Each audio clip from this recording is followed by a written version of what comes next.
Good day, everyone. I'm David, moderator for this webinar. I welcome everyone for today's webinar, which is HIPAA Bootcamp, the basics of exactly what you need to know. I would now like to introduce our presenter for today, Mark R. Prengelman.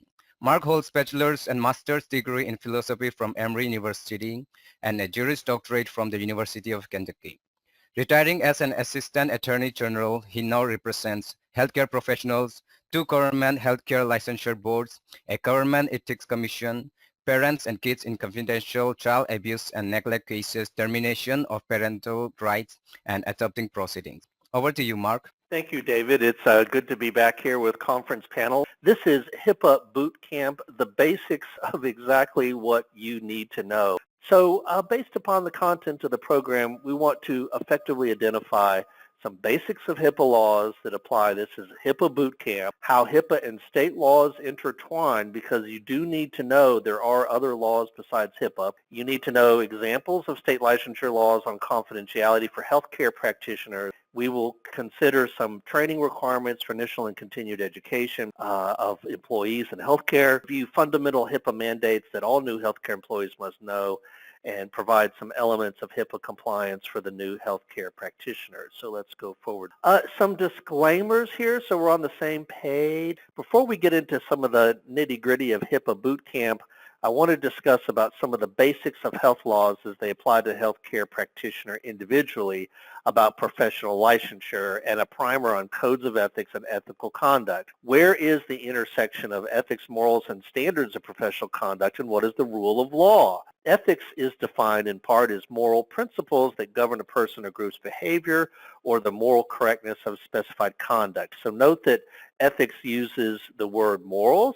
So where is the intersection of ethics, morals, and standards? Well, the rule of law is the United States Constitution and state constitution that articulate fundamental rights, standards for due process, and principles of accountable government. I don't like to be an obstructionist. Just before I started this, just before I logged on, I was trying to answer a client email and said, no, I don't think you can do what you want to do, but maybe here are some alternatives.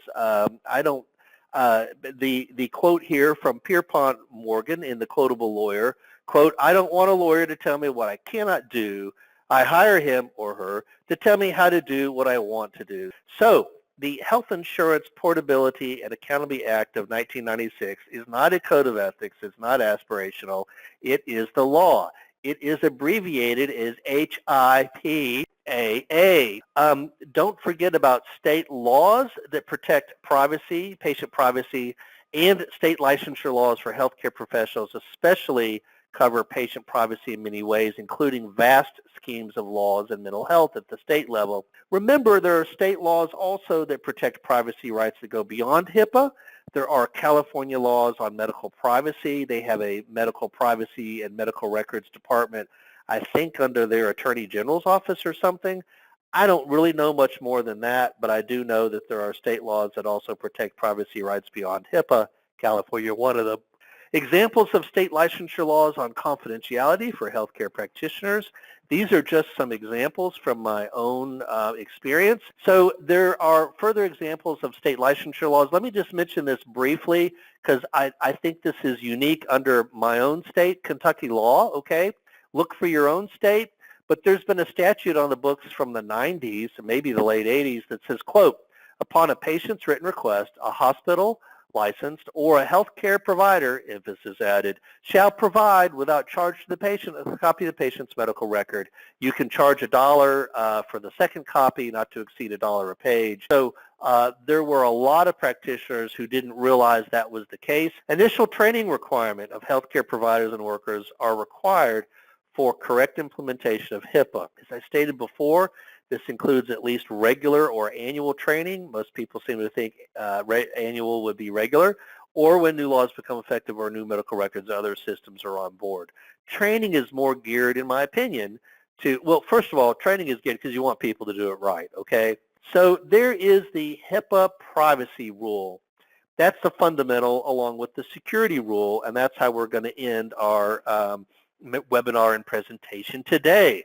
The HIPAA privacy rules are standards that address the use and disclosure of individuals' protected health information. HIPAA privacy rule covers who is covered by the privacy rule, healthcare practitioners, people who work in healthcare, whether they have access or don't, to medical records, business associates, we've talked about those, what information is protected, any information that can be linked to an individual or payment and financial and processing information, general principles for uses and disclosures is in the privacy rule, permitted uses and disclosures is in the privacy rule, as well as authorized uses and disclosures, and that's where you get law enforcement exceptions. So the security rule covers security standards for the protection of the electronic protected health information. It established a national set of security standards for protecting certain health information that is held or transferred in electronic form.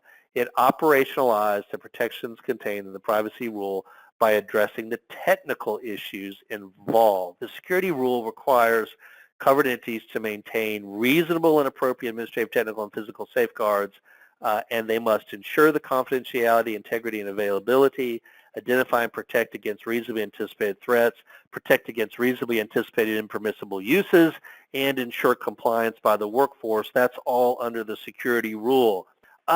The HIPAA security rule covers administrative safeguards about risk analysis and management. I will just rip through another component necessary for training is breach notification. It covers covered entities and their business associates who have to provide notification to the patient and others following a breach of unsecured protected health information. And a breach is disclosed and described here, and you have to do a risk assessment as follows. I'm going to skip over quite a bit of this, you don't, hopefully this will never happen to you. However, healthcare is the #1 target of cybersecurity attacks and ransomware. My own primary care physician, as part of a clinic chain owned by a hospital chain, was the victim of cybersecurity and ransomware. HIPAA breach notification includes all of these elements as well. Again, hope it never applies to you.